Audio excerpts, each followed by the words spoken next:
Mga kaidol, nakadali tayo mga kusa, no? Bakuko. Siguro nasa mga 1 kilo to, 1 piraso. Sinamahan pa ng talakitok, no?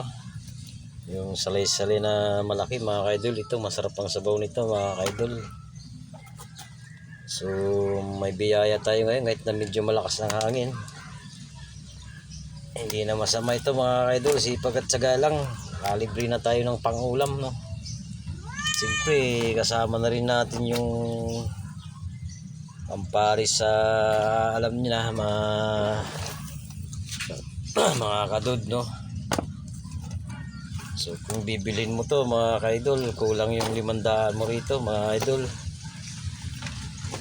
Ito lang 250 ng 1 kilo nito, mga kaidol.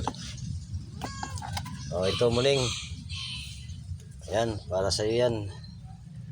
Ito pa. Sawa ka dyan. Tsaga-tsaga lang para may sabaw-sabaw, mga pusa, no? So may pulutan na tayo. Mayroon pang pangulam. Bigas na lang ang problema. Ayos, mga kaidol. Kahit na maulan ng sandi natin, ano?